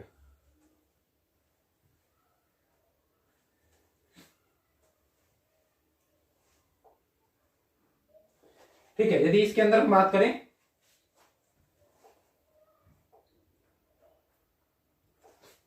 अब देखो, पहला हमने देखा हाई कमिश्नर मतलब कि उच्चायुक्त। दूसरा था हमारा ब्रांड एम्बेसडर मतलब कि राजदूत। ये क्या है, हमारा उच्चायुक्त, जो कि कभी ना कभी वहां पे बैठते हैं जहां जो देश कभी ना कभी ब्रिटेन का गुलाम रहा हो, या फिर एटलीस्ट हमारा जो कॉमनवेल्थ है, जिसके अंदर कितनी कंट्री है हमारी, वैसे तो 54 सदस्य हैं इसके अंदर। ठीक है, इसका सदस्य हो गया तो, ठीक है, तो वो सब क्या है, वहां पे हमारा यदि मान लिया जैसे पाकिस्तान गुलाम रहा है, किसका, मतलब 14 अगस्त को वो आजाद हुआ, 15 अगस्त को हम आजाद हुए, लेकिन हम ब्रिटेन के अधीन तो थे। इसका मतलब यदि पाकिस्तान का पाकिस्तान का हमारे यहाँ या हमारा पाकिस्तान में है तो हम क्या बोलेंगे उसे, उच्चायुक्त, हाई कमिश्नर। वो बात अलग है। जो मुन्नी वाली मूवी है बजरंगी भाईजान, उससे आप कंफ्यूज हो सकते हो, क्योंकि उसमें एम्बेसी एम्बेसी एम्बेसी, वहां एम्बेसी में कौन बैठता है, एम्बेसडर, ठीक है, तो वहां पे एम्बेसडर बोला गया है, लेकिन हाई कमिश्नर बैठता है जो भी हमारे कभी ना कभी कॉमनवेल्थ के सदस्य रहे हों, ठीक है, उसके अंदर। तो बात करें हम कॉमनवेल्थ, तो यदि हाई कमिश्नर की बात करें, उच्चायुक्त की बात करें, तो वो कभी ना कभी हमारे ब्रिटिश के अधीन रहा होगा। उसके अंदर मैंने एक्सेप्शन बता दिए। एक्सेप्शन क्या है हमारे, एक्सेप्शन है हमारे यूएसए कभी गुलाम रहा है ब्रिटेन का, लेकिन कॉमनवेल्थ का सदस्य नहीं है। सूडान की बात करें तो वो कभी गुलाम नहीं रहा, जो पोर्चुगीज है, पुर्तगाली, उनका गुलाम रहा, लेकिन किसका सदस्य है, कॉमनवेल्थ का सदस्य है, ठीक है। कुछ ऐसी ही चीजें, जैसे बात करें कॉमनवेल्थ के अंदर ही हम दो कंट्री और लेते हैं, एक है हमारी मालदीव, ठीक है, क्या है, मालदीव जो कंट्री है हमारी, बात करें सार्क का सदस्य है। सार्क की बात करें तो नीचे से स्टार्ट करते हैं, नीचे मालदीव है, फिर उसके बाद श्रीलंका, फिर उसके बाद भारत के बाद पाकिस्तान, अफगानिस्तान के बाद नेपाल, भूटान और बांग्लादेश, ये 8 कंट्री सार्क के अंदर है। तो उन सार्क कंट्री के अंदर ये मालदीव हमारा, तो मालदीव कभी भी क्या नहीं रहा, बात करें तो इसके अधीन नहीं रहा, ठीक है। उसके बावजूद भी ये एक बार तो क्या हुआ था, एक बार तो इसके अंदर आ गया था कॉमनवेल्थ के अंदर, मतलब कि अपनी स्वेच्छा से ये इससे बाहर निकल गए थे, उसके बाद दोबारा से ज्वाइन कर लिया किसने, मालदीव ने, ठीक है। तो ये क्या हुआ, कॉमनवेल्थ का कॉन्सेप्ट समझ में आ गया हमारे। यदि बात करें कॉमनवेल्थ की, तो कॉमनवेल्थ में एक कॉन्सेप्ट और याद रखना है, इसके अंदर जो 16 कंट्री हैं, वो कंट्री ऐसी हैं जो आज भी महारानी मानती है। ब्रिटेन की जो महारानी है एलिजाबेथ द्वितीय, तो जो एलिजाबेथ द्वितीय है, ठीक है, एलिजाबेथ सेकंड, उसको अपनी महारानी मानते हैं, मतलब कि उन्होंने बहुत सारी पावर तो उसके हाथ में नहीं दे रखी, लेकिन फिर भी एज ए रेस्पेक्ट वो आज भी उनकी महारानी कौन है हमारी। जैसे इसका एग्जांपल भी ले सकते हैं हम, इसका एग्जांपल है जैसे कि हमारा कनाडा, ठीक है, कनाडा। उसके बाद बात करें ऑस्ट्रेलिया, ठीक है, तो ऑस्ट्रेलिया कनाडा कुछ ऐसी कंट्री है, 16 ऐसी कंट्री है इसके अंदर, 54 के अंदर, ठीक है, जो आज भी अब टॉप मोस्ट की जो लेवल की जो प्रियोरिटी देते हैं, तो वो महारानी को देती है, जो कि ब्रिटेन की महारानी है एलिजाबेथ द्वितीय, ठीक है, एज ए रेस्पेक्ट, ठीक है। तो क्या हो जाएगा, वो कनाडा और ऑस्ट्रेलिया आ गया। तो हमने अभी कॉमनवेल्थ वाला कॉन्सेप्ट देख लिया, और क्यों किसे उच्चायुक्त बोलते हैं, क्या एम्बेसडर होता है, वो हमने देख लिया। एम्बेसडर क्या है, एम्बेसडर जो हमारा एम्बेसडर है, ब्रांड एम्बेसडर नहीं, खाली एम्बेसडर, मतलब कि क्या आ जाएंगे, इन्हें बोलेंगे हम हमारा राजदूत। तो ये जो राजदूत वाला कॉन्सेप्ट है, तो राजदूत बैठेंगे वहां जो कभी भी हमारे ना तो कॉमनवेल्थ के सदस्य हैं और ना ही कभी ब्रिटेन के अधीन रहे हैं। तो वहां यदि हमारा कोई दूतावास है, वहां पर राजदूत है, तो उसे क्या बोलेंगे, हम राजदूत बोलेंगे। जो कि एम्बेसडर कहां बैठते हैं हमारे एम्बेसी में, और हाई कमिश्नर कहां बोलते हैं, हाई जो कमिश्नर है हमारे उच्चायुक्त कहां बैठेंगे, वो हाई कमिश्नर में, ठीक है, तो हाई कमिश्नर बैठेंगे। अब हमें ये क्लियर है कि जो ब्रांड एम्बेसडर, मान लिया वीजा, ये क्या प्रोवाइड करते हैं, जैसे रिन्यू करना है, वीजा रिन्यू कराना है, पासपोर्ट रिन्यू कराना है, तो ये काम होता है। लेकिन ये बैठते किसी और कंट्री में, इनकी पावर बहुत होती है, राष्ट्रपति से भी ज्यादा, मतलब कि इन्हें कोई कुछ बोल नहीं सकता, चाहे किसी भी कंट्री के अंदर से, जिस कंट्री के अंदर है उस कंट्री के अंदर ये कुछ भी कर लेंगे, लेकिन इन्हें कुछ कोई टच भी नहीं कर सकता। बहुत बार ऐसे केस भी देखे गए, ठीक है, इटली वाला केस सुना होगा आपने, ठीक है। तो ये क्या हुआ, इनके पास पावर बहुत होती है, जो हमारे उच्चायुक्त होते हैं और जो हमारे ये एम्बेसडर होते हैं, राजदूत होते हैं, इनके पास बहुत पावर होती है। लेकिन ये राजदूत क्या होते हैं, जैसे पाकिस्तान की यदि बात करें, पाकिस्तान के हाई कमीशन में जाएंगे तो वहां पे कौन होगा, भारत में होगी उसकी, और वो अपना फ्लैग भी लगाएंगे, मतलब कि फ्लैग जो यूज होगा वो भी पाकिस्तान का यूज होगा। उसके बावजूद भी हम उससे बोल नहीं सकते कुछ भी, ठीक है, क्योंकि वहां पे क्या होंगे, जो हमारे वीजा है, पासपोर्ट है, वो क्या होंगे, रिन्यू होंगे, तो उससे जो पैसा जनरेट होगा वो भी हमारे जीडीपी के अंदर काउंट होगा। वो हमारी राजनीतिक सीमा है। पाकिस्तान की एम्बेसी या फिर हम बोल सकते हैं हाई कमीशन यदि भारत के अंदर है, तो उसका जो पैसा है, उसका जो रेवेन्यू है, वो पाकिस्तान की जीडीपी में काउंट होगा, ना कि हमारी में। और हमारे जितने भी, मतलब कि यदि किसी भी देश में हमारा हाई कमीशन है या फिर हमारा एम्बेसी है, मतलब कि हमारा राजदूत है, इसका मतलब ये हुआ कि उस पर्टिकुलर कंट्री के साथ हमारे बहुत अच्छे रिलेशन है, ठीक है। जैसे मान लिया किसी कंट्री के साथ हमारे अच्छे रिलेशन है, जैसे बात करें नॉर्थ कोरिया, ठीक है, उत्तरी कोरिया, तो उसके साथ हमारे अच्छे रिश्ते नहीं है, इसका मतलब वहां पे हमारा कोई भी हाई कमीशन या फिर हमारा कोई भी वहां पे एम्बेसी, मतलब कि एम्बेसडर नहीं है, ठीक है। तो मतलब ये अच्छे रिश्ते भी दिखाता है, ये जो हमारा राजदूत या उच्चायुक्त होना किसी देश में, तो ये हमारा उस कंट्री के साथ अच्छे रिश्ते को भी शो करता है, ठीक है। तो ये देख लिया हमने, हाई कमिश्नर भी हो गया हमारा क्लियर। तो ये भी किसके अंदर काउंट होंगे, ये भी हमारी राजनीतिक सीमा के अंदर ही काउंट होंगे, ये क्लियर हो गया। अब यहाँ पे मैंने दो वर्ड यूज करे, इन्हें यही एक्सप्लेन कर देते हैं। एक पासपोर्ट यूज किया और एक वीजा। पासपोर्ट की बात करें तो जो पासपोर्ट वाला पोर्शन हमने इसके अंदर यूज करा, तो पासपोर्ट में क्या है, एक होगा हमारा पासपोर्ट, ठीक है, और एक होगा हमारा वीजा, ठीक है। पासपोर्ट का मतलब क्या है, ये इंडिया मतलब जो पर्टिकुलर देश, जैसे हमारा इंडिया है, तो इंडिया क्या करेगा, मतलब कि एक तरीके से उसे क्या करेगा, ऑथेंटाइज करेगा, मतलब कि एक तरीके से प्रूव करेगा कि ये हमारे देश का नागरिक है और इसने हमारे देश में कोई अपराध नहीं किया है, आप इसे किसी पर्टिकुलर कंट्री में भेज सकते हैं, ठीक है। और दूसरा, ये तो इंडिया ने अप्रूव किया है, ठीक है, अप्रूवल किससे मिला, ठीक है, वो इंडिया से। यदि बात करें वीजा, ठीक है, तो वीजा क्या है, वीजा जिस पर्टिकुलर कंट्री में आप जाना चाहते हो वो आपको अलाउ करेगी कि आप यहां आ सकते हो या नहीं आ सकते हो। जैसे मान लिया आपने कोई आप वांटेड हो, किसी और दूसरी कंट्री में चले गए, तो क्या करेगा भारत, यहां से आपका पासपोर्ट क्या कर देगा, रद्द कर देगा। जैसे आप किसी, मान लिया एरोप्लेन से जाना है आपको, एयरपोर्ट पर पहुंचते वो जाके देखेगा, जैसे आपका पासपोर्ट का पिन उसमें डालेगा, तुरंत डालते ही उसे पता चल जाएगा कि ये तो वांटेड है, ठीक है, उस पर लाल क्रॉस आ जाएगा, तुरंत पता चल जाएगी। इसके अंदर ही होती है हमारी ट्रैवल हिस्ट्री। जैसे कि कोरोना के टाइम पे आपने बहुत सुना होगा ट्रैवल हिस्ट्री, किस किस देश में गया है इससे पहले, ठीक है, अब कहां से आया है, ठीक है, ये ट्रैवल हिस्ट्री हमारे पासपोर्ट में लिखी होती है, ठप्पा लगे होते हैं उस पर हर जगह कि ये किस कंट्री से, किस पर्टिकुलर कंट्री से होकर आया है, ठीक है। तो ये पासपोर्ट बताता है। वीजा की बात करें तो वीजा क्या करता है, अदर कंट्री, मतलब कि जिस कंट्री में हम जा रहे हैं, ठीक है, तो अदर कंट्री, ठीक है, तो अदर कंट्री क्या करेगी, हमारी किसी अदर कंट्री में जाने के लिए वो पर्टिकुलर कंट्री आपको अलाउ करेगी कि आप इस देश में आ भी सकते हो या नहीं। पासपोर्ट से तो आप भारत की तरफ से अप्रूव हो गए, ठीक है, लेकिन किसी दूसरी, जिस पर्टिकुलर कंट्री में आप जाना चाहते हो वहां जो हम आपको अप्रूवमेंट मिलेगा वो मिलेगा किसके अकॉर्डिंग, वो वीजा के अकॉर्डिंग। तो अब यहाँ पे एक कॉन्सेप्ट और आता है, करंट का भी टॉपिक है वैसे तो वो, तो इसमें जो पासपोर्ट है, जैसे कि आपने देखा होगा एक अभी हेनली पासपोर्ट इंडेक्स, एक इंडेक्स आता है हेनली पासपोर्ट, ठीक है, इंडेक्स, ठीक है। बात करें 2021 के इंडेक्स की, तो 2021 में इसमें टॉप पे कौन है, टॉप पे है इसमें सिंगापुर, संयुक्त रूप से सिंगापुर और न्यूजीलैंड, वो जापान, ठीक है। और यदि बात करें लास्ट, तो लास्ट है इसमें हमारा अफगानिस्तान, क्योंकि वहां तो कोई जा नहीं सकता, ठीक है, आप कैसी हालत है आपको पता है, ठीक है। तो लास्ट कौन है, अफगानिस्तान। फर्स्ट की बात करें तो फर्स्ट कौन है हमारा, तो फर्स्ट हो जाएंगे हमारे संयुक्त रूप से सिंगापुर और जापान, सबसे ज्यादा पावरफुल है ये। लगभग यदि बात करें इनकी, तो ये लगभग 191 कंट्री में बिना वीजा के ट्रेवल कर सकते हैं, ठीक है। इसी में बात करें हमारे इंडिया की, तो हमारे इंडिया की पोजीशन है इसमें 19, ठीक है। यदि बात करें 2020 की, तो 2020 में इनकी पोजीशन थी 84, ठीक है, 84। तो अब इन्हें 6 स्थान का क्या हुआ, नुकसान हुआ है, अब इनकी पोजीशन है 90। यदि बात करें भारत की, तो भारत, जैसे मान लिया नेपाल में तो वीजा की जरूरत नहीं पड़ती, ठीक है। तो ऐसी कितनी कंट्री है जिनमें भारत ट्रैवल कर सकता है हमारा बिना वीजा के, तो वो है 58 कंट्री। तो ये भी हमारा जो करंट है, करंट के पॉइंट ऑफ व्यू से बहुत इंपॉर्टेंट है, यहाँ पे मेरे माइंड में आ गया तो मैंने यहाँ पे करा दिया, ठीक है। तो कौन से कितने देशों में, 191 देशों में बिना वीजा के हम ट्रैवल कर सकते हैं। जापान, यदि हम जापान या सिंगापुर के हैं तब, भारत के हैं तो कितने, 58 कंट्रियों के अंदर, 58 कंट्रियों के अंदर, ठीक है। तो कौन सी, हेनली पासपोर्ट इंडेक्स की बात करें किस संस्था द्वारा, किस संगठन द्वारा ये जारी की जाती है, तो हेनले एंड जो हमारा पार्टनर्स है इसके द्वारा ये जारी की जाती है, ठीक है। तो ये देख लिया हमने किसके अंदर, जो हमारा वीजा था या फिर मान लिया पासपोर्ट वाला पोर्शन, उच्चायुक्त क्या है, ब्रांड एम्बेसडर क्या है, ये किसके अंदर काउंट होंगे, हमारी राजनीतिक सीमा के अंदर। ये भी चीजें क्लियर हो गई हमारी, ठीक है। फिर चलते हैं हमारे नेक्स्ट,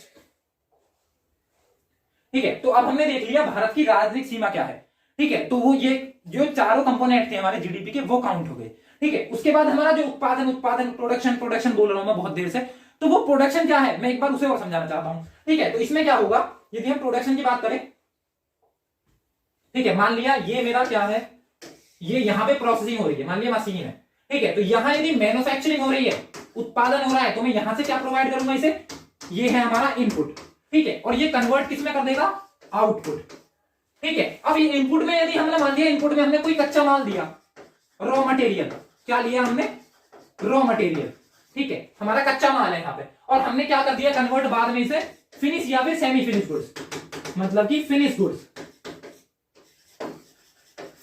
मतलब कि हमारा क्या आ जाएगा, अंतिम उत्पाद में हमने कन्वर्ट कर दिया, ठीक है। यहाँ पे रॉ मटेरियल यूज करा, यहाँ पे हमने प्रोसेसिंग की, मतलब कोई मशीन यूज कर सकते हैं हम यहाँ पे प्रोसेसिंग प्रक्रम के लिए। तो यहाँ पे हमारी प्रोसेसिंग हुई, और आफ्टर प्रोसेसिंग क्या हुआ, जैसे हम यदि बात करें हम कंप्यूटर के अंदर हम क्या करते हैं, एज ए इनपुट डाटा देते हैं, उसकी प्रोसेसिंग होती है, उसके बाद वो कन्वर्ट हो जाता है हमारा किसमें, आउटपुट में, एज ए इंफॉर्मेशन। ऐसे ही मशीन के अंदर करते हैं, कोई भी रॉ मटेरियल लिया, जैसे मान लिया हमें एक सिंपल सा एग्जांपल लेते हैं, हमें आटा से रोटी बनानी है, ठीक है। तो क्या करा हमने, रॉ मटेरियल क्या है हमारा, आटा, मतलब कि फ्लोर, उसे कन्वर्ट किया किसमें, चपाती या रोटी में, ठीक है। तो ये भी प्रोसेसिंग हुई। यदि मान लिया हमें ये मार्कर बनाना है, ठीक है। तो क्या करेंगे हम, इसके अंदर प्लास्टिक यूज है, इसके अंदर कलर यूज हुए, इसके अंदर कोई मटेरियल यूज हुआ, तो क्या होंगे, पहले हमने वो रॉ मटेरियल की तरह यूज करा और मशीन के अंदर हमने इसे बना दिया। इसका मतलब आफ्टर प्रोसेसिंग हमें जो फिनिश गुड्स मिली है, फाइनल प्रोडक्ट मिला है, वो ये है, ठीक है। इसका मतलब हमने पहले रॉ मटेरियल यूज करा, उसकी प्रोसेसिंग हुई किसी मशीनरी, इस पर्टिकुलर मशीनरी के अंदर, तो वो क्या है, वो है हमारी मैन्युफैक्चरिंग, ठीक है। मैन्युफैक्चरिंग का मतलब क्या हुआ, ये है हमारी, ठीक है, यहीं से क्या होगा हमारा उत्पादन, तो ये क्या होगी, ये कहलाएगी हमारी मैन्युफैक्चरिंग। मैन्युफैक्चरिंग, ठीक है, मतलब कि इसमें कुछ ना कुछ हम सामान बनाएंगे। ये तो हुआ हमारा मैन्युफैक्चरिंग का कॉन्सेप्ट क्लियर, ठीक है। अब देखते हैं इसके बाद हम उत्पादन प्रोडक्शन, बात करें प्रोडक्शन की, ठीक है। प्रोडक्शन मतलब कि उत्पादन क्या है, उत्पादन को देखते हैं। तो उत्पादन में क्या होगा, यदि हम बात करें उत्पादन की, इसमें भी हम कोई ना कोई इनपुट प्रोवाइड करेंगे, कोई ना कोई इनपुट देंगे, उसके बाद हमें कोई ना कोई आउटपुट मिलेगा, ठीक है। लेकिन ये फिजिकल होना जरूरी नहीं है, ठीक है। यदि बात करें प्रोडक्शन की, तो प्रोडक्शन में भी क्या है, मतलब कि सारे जितने भी मैन्युफैक्चरिंग है हमारी प्रोडक्शन के अंदर आएंगे, उत्पादन के अंदर आएंगी। जैसे कोई भी मटेरियल तैयार किया, कोई भी चीज मशीनरी, जैसे मैन्युफैक्चरिंग सेक्टर में कोई भी काम हो रहा है, ठीक है। जैसे मान लिया हमने क्या करा, गेहूं से, जो गेहूं का आटा उससे बिस्किट बना दिया, तो मैन्युफैक्चरिंग हुई ये भी। लेकिन ये जो पोर्शन है ये हमारा प्रोडक्शन के अंदर तो आया, लेकिन सारे प्रोडक्शन हमारे मैन्युफैक्चरिंग नहीं होते। जैसे इसका एग्जांपल भी देखेंगे, ये इनपुट है, ठीक है, ये आउटपुट है। तो यहाँ पे कभी कभी ये भी होता है प्रोडक्शन के अंदर, हम कुछ ना कुछ उसके अंदर वैल्यू एडिशन कर देते हैं, ठीक है। वैल्यू एडिशन मतलब कि जो भी उसके अंदर है, जो था वो, उसमें कुछ ना कुछ इंप्रूव करके हमने आउटपुट पे दे दिया। जैसे मान लिया हम कोई एक बोतल लेते हैं, ठीक है, तो मटका लेते हैं, मटका उसे ऊपर से छोड़ देते हैं, मतलब कि पहले कुछ और था, छोड़ते क्या हो गया, टूट गया। टूटते ही वो ऐसा तो है नहीं, जैसा इनपुट था वैसे ही आउटपुट तो चेंज हुआ, लेकिन ये वैल्यू एडिशन नहीं था, इसके अंदर कोई इंप्रूवमेंट नहीं हुआ, इसका मतलब ये प्रोडक्शन के अंदर काउंट नहीं होगा। लेकिन यदि ऐसा होता, मान लिया एक छोटा सा एग्जांपल लेते हैं, ठीक है। दो फ्रेंड्स हैं, उनके खेत अपने आसपास है, मतलब जो उनके फील्ड है वो आसपास है।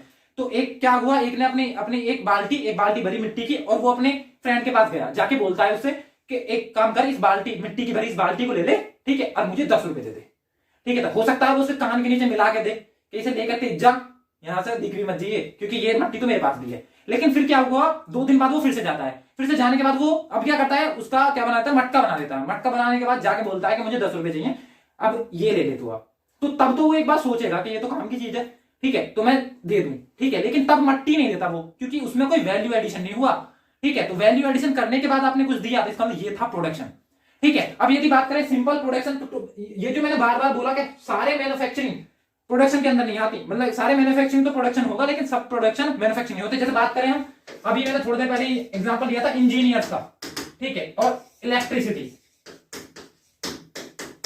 मतलब कि बिजली। बात करें बिजली, तो बिजली क्या की जाती है, प्रोड्यूस की जाती है, ना कि मैन्युफैक्चर, ठीक है। इंजीनियर प्रोड्यूस की जाती है, उत्पादन किया जाता है, इंजीनियर्स का भी प्रोडक्शन किया जाता है, ठीक है। लेकिन कभी भी ये नहीं बोला होगा मैन्युफैक्चरिंग, मतलब कि किसी मशीन से थोड़ी निकाले, भाई साहब यहां से डाले और दूसरी तरफ से निकाल दिए, बन गए भाई साहब, यहां से 12th गई और उधर से इंजीनियर बाहर, ठीक है। ऐसा तो कुछ नहीं होता। इसका मतलब क्या होगा, इसके अंदर भी क्या होगा, वो प्रोडक्शन किया जाता है, मतलब कि उनकी वैल्यू, ठीक है, उनकी स्किल्स इनहेंस की जाती हैं कॉलेज के अंदर, जिस भी पर्टिकुलर कॉलेज में आप जाना चाहते हो, ठीक है, उसके अंदर की जो वैल्यू है वो इनहेंस कर दी, तो आप इंजीनियर बन गए, ठीक है। सर्विस प्रोवाइड कर दी, वो हम सर्विस वाला कॉन्सेप्ट हम देख चुके हैं। तो ये जो बार बार हम बोल रहे थे उत्पादन, जैसे कि ग्रॉस डोमेस्टिक प्रोडक्ट, सकल घरेलू उत्पाद, तो उसके अंदर उत्पाद जो आ रहा है, ग्रॉस का मतलब तो जानते हैं हम, सकल मतलब कि बहुत सारा कॉन्ट्रीब्यूशन, ठीक है। सकल घरेलू मतलब कि घर का, मतलब कि हमारे पर्टिकुलर घर की बात करें, यहाँ पे हम पर्टिकुलर बड़े लेवल पे, जैसे बात करें हम इकोनॉमिक्स के अंदर 2 टर्म पढ़ते हैं, एक व्यष्टि अर्थशास्त्र, एक समष्टि अर्थशास्त्र, मतलब कि माइक्रो इकोनॉमिक्स, मैक्रो इकोनॉमिक्स, ठीक है। अब माइक्रो इकोनॉमिक्स के अंदर भी ये भी कुछ टर्मिनोलॉजी है, ये भी पता होनी चाहिए, क्योंकि जैसे कि बात करें हम जीडीपी के अंदर हम सारे सेक्टर देखेंगे।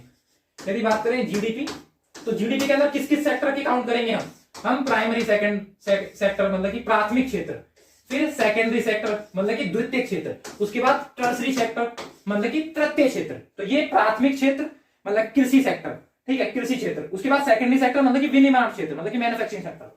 फिर उसके बाद टर्सरी सेक्टर मतलब कि सेवा क्षेत्र, ठीक है, ये है। इसके अलावा भी वैसे 2 होते हैं, ठीक है। वो 2 कौन कौन से होते हैं, एक होगा हमारा क्वार्टरली सेक्टर, एक क्वारी सेक्टर, ठीक है, मतलब कि ये होगा प्राथमिक क्षेत्र, द्वितीय क्षेत्र, तृतीय क्षेत्र, उसके बाद चतुर्थ क्षेत्र और पंचम क्षेत्र। इनका कॉन्ट्रीब्यूशन होता है जीडीपी में, इसे हम डिटेल में भी कवर करेंगे इसके बाद, ठीक है। लेकिन अभी इसके अंदर कुछ बेसिक चीजें पता होनी चाहिए। प्राथमिक क्षेत्र का मतलब क्या है, वो सेक्टर, जैसे मान लिया हमने इसके अंदर एग्रीकल्चर आ गया, ठीक है, माइनिंग आ गई, वो सारी चीजें जो प्रकृति से हमें डायरेक्ट मिल रही हैं, ठीक है, वो सारी चीजें हमारी प्राइमरी, जो हमारा प्राथमिक क्षेत्र है, इसके अंदर आएंगे, ठीक है। तो ये क्या है, ये है हमारे प्राथमिक,